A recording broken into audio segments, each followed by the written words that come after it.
been of vice president for the past 4 years under the Biden administration. How can we expect you to deviate from the direction of that administration compared to your own? How can we differentiate your policy and your beliefs from that of Biden's? That's a great question, and thank you. Well, first of all, my administration will not be a continuation of the Biden administration. I bring to this role my own ideas and my own experience. I represent a new generation of leadership on a number of issues and believe that we have to actually take new approaches. For example, what we talked about in terms of housing. My experience that leads to that priority includes what I did to take on the big banks around the foreclosure crisis when I brought billions of dollars to homeowners that were the subject of predatory lending. I know what home ownership means to the American people, not to mention what it meant to my mother, who worked very hard and saved up so that by the time I was a teenager, she was able to buy our first home. I bring to it my experience actually taking care of my mother when she was sick, and it was, as it turned out, dying from cancer. And so I know what it means and have the. I didn't mean to laugh at the Donna Cancer part, but I'm laughing at. Did she answer the question? No.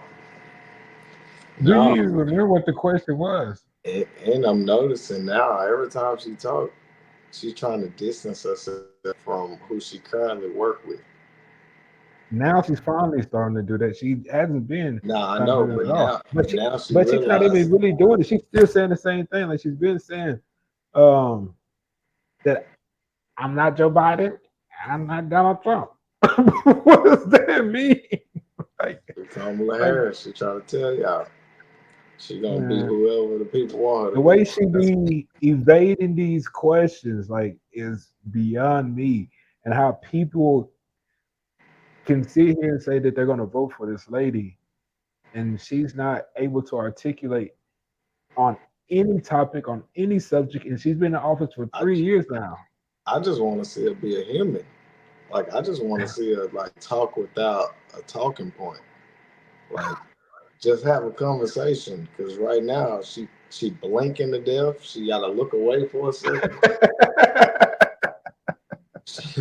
It's too much. Experience of taking care of an elderly relative, and I have raised children. She had a conversation, and so I bring to my priorities, and will, as president, a new approach and a new idea, frankly, about what we need to do to deal with the sandwich generation, which is what we call those folks who are literally in the middle, who are raising their young children and taking care of their parents, which is why my plan and approach says, hey, you shouldn't have to wipe out all your savings to qualify for Medicaid to be able to get support to hire somebody to help you cook for your parent or help them put on a sweater. I've done that. I know what that requires. You shouldn't have to quit your job in order to do the work that is necessary to take care of your children and your parent, because it's overwhelming to try to do it all. The question is, how can we differentiate your policies and beliefs from those of President Biden? Yeah, no. What policy has she named? From listening to all the different stuff she's saying. Like, for real, like she is like people are saying, like, I love this word. You know, the context of this phrase. They say, word salad. Like, it really is a bunch of nothing, a bunch of hot garbage. Like, that's a whole bunch of what it is. It's like, come on, man. And so my plan is to have, just looking at it psychologically, like, you can tell what she's doing every time she do it. Like, when she used her mother in the cancer thing, like, that didn't exactly even, what you're doing. The question wasn't about your heartaches. It wasn't about nothing that should have had you saying anything to make everybody feel sentimental. Like, the question wasn't a sentimental question, but she constantly, like, how can we differentiate your policies from the policies of your partner? Joe, please tell me, like, a policy that's gonna be like, yeah, this right here is what I want to do. This right here is something. Nothing's new that she said. Like, nothing new was coming to the table. It's the same old hot meal from yesterday that they want to warm up and preheat again and give it back to us. Like, man, we don't want that. Yeah, That leftover food, man. at least to Buddy's this job. straightforward. And the way I think about it, than Joe Biden. Some voters, though, might ask, you've been in the White House for 4 years. You were vice president, not the president. But why wasn't any of that done the last 4 years? Well, there was a lot that was done, but there's more to do, Anderson. And I'm pointing out things that need to be done, that haven't been done, but need to be done. And I'm not going to shy away from saying, hey, these are still problems that we need to fix. I want you to meet Jackson Weiss. He's a student at Drexel University from Flourtown, Pennsylvania, registered Republican, says he's leaning toward voting for you, but has yet to make a final decision. Jackson. Thank you, Anderson. Hey, Jackson. Thank you for taking the time to be here too, Vice You President too. Harris. Thank you. Regarding the rapid increase in the migrant population, how will you ensure that every immigrant is integrated into American society safely? What benefits and subsidies will you provide them with? And how long will these benefits and subsidies last for an individual? Most importantly, will the American citizens' taxes pay for these benefits and subsidies? And if so, how much money will be allocated? Well, thank you, Jackson. First, let's talk about how great of a question this was. Like he pretty much just asked her, hey, with all of these immigrants coming in, how do we know that they're going to be able to become an American the proper way? And then on top of that, he asked, how much of it's going to come out of my pocket to pay for them? So let's see how she answers that. Let's start with this. America's immigration system is broken and it needs to be fixed. And it's been broken for a long time. And part of what we need to do is always prioritize what we need to do to strengthen our border. I will tell you, I'm the only person in this race among the two choices that voters have.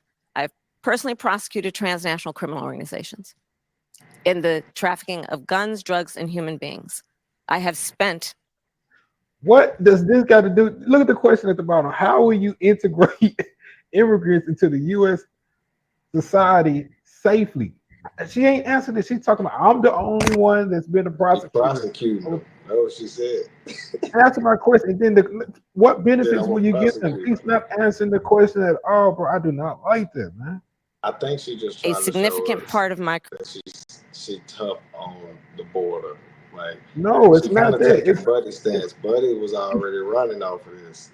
But he was already running off of the border, and they was running against it. Like, Buddy was on Mexico. I never forget when he told Mexico they was gonna pay for the wall, and he was like, "How they gonna make me pay for it?" The Mexican president, and Trump got on stage and was like, "Well, shoot, you see, basically he said the amount of money that we transact with Mexico." And it was like, the wall just got 10 feet taller. Like, I'm like, yeah, that's what we need. That's what we need. Make them all work. We working hard over here, man. Everybody around the world should be on the same page. If we're gonna be, I don't like the fact that, like, as somebody that's saying that she's gonna represent the country, and you got somebody that's gonna be making up majority of the population as well. And this young guy in college, probably one of his first or second time voting, and he's asking a critical question like that he probably has some concern about, or he might just kind of want to dig in to see if she's going to be direct with him. It's kind of like me coming to you, Roy, and it's been like, hey, is there going to be any way that I can get $3 out of you? And you telling me, well, so my last job, what I was doing there, it's like, bro, I don't want to hear that. Can I get the $3? Nah. Can I get $3? Yeah, career, making sure that our border is secure and that we do not allow criminals in, and we don't allow that kind of trafficking to happen and come into our country. And as my opponent has proven himself, he would prefer to run on the problem instead of fix the problem. You may know there were some of the most conservative members of the United States Congress working with others that came up with a border security bill that would have put 1,500 more border agents at the border. Those border agents are overwhelmed. They need the support. They need the backup. It would have allowed us to have more resources to stem the flow of fentanyl. I don't need to tell this state and people around the country what is happening in terms of the scourge of fentanyl and how it is literally killing Americans. It would have put resources into stemming the flow. It would have given more resources to prosecute, to investigate and prosecute transnational criminal organizations. It would have done a lot of good. Donald Trump got wind of the bill and told them, don't put it forward. He killed the bill because he preferred. I don't like that you're running for president and you blaming a man that's not even in office for something that's according to your job. It's like if there's people that's not in the office that has more power than you, then what are you there for? Yeah. She talk about Buddy more than she talk about herself.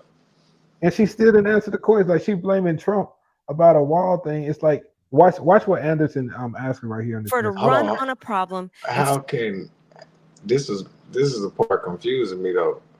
How is she gonna be blaming Trump about the wall stuff and she know that we all know that he is rough on that. He is tough on the wall. He been tough on the wall.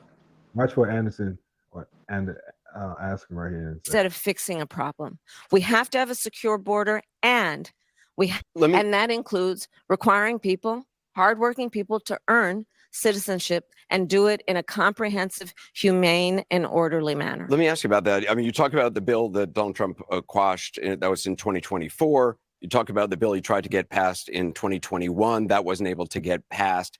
2022, 2023, there were record border crossings.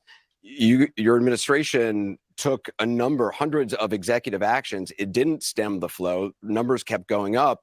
Finally, in 2024, just in June, 3 weeks before the first presidential debate with Joe Biden, you institute executive actions that had a dramatic impact, really shut down people crossing over. Why didn't your administration do that in 2022, 2023?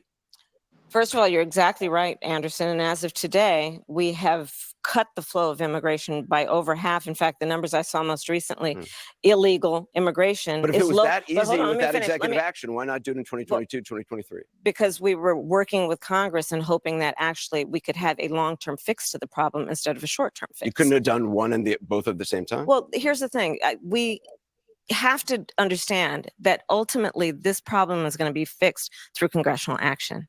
Congress has the authority and the purse. I'd hate to use DC terms, but literally they write the checks.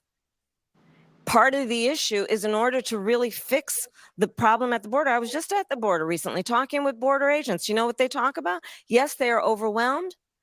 They're working around the clock. And the other thing that they talk to me about, we need more judges down there to deal with asylum claims. We need more personnel down there to deal with processing. But Anderson, and that's where Congress kicks in terms of dedicating the resources to actually fixing the problem.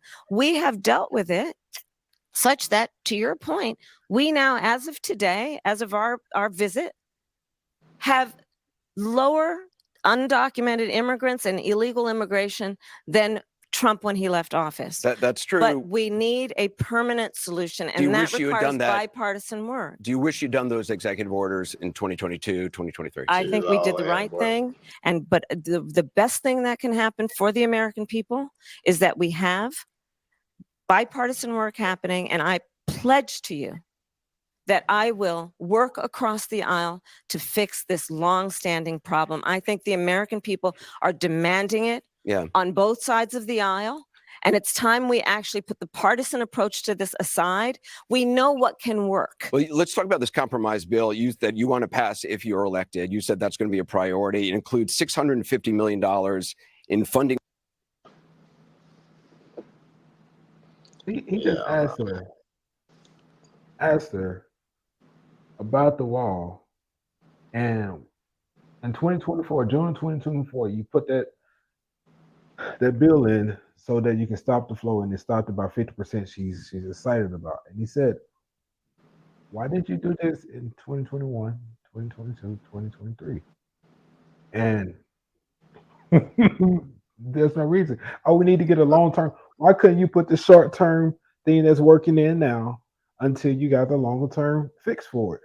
And she just has no complete answer for it at all. Like she don't have anything to say about it at all. We don't have a plan right now. Because she said, we're looking for a long-term fix, not just a short-term fix. I'm Nah, sorry, but she definitely not getting mine. My boy. nah, she's pretty boring. And then her answers long as can get up.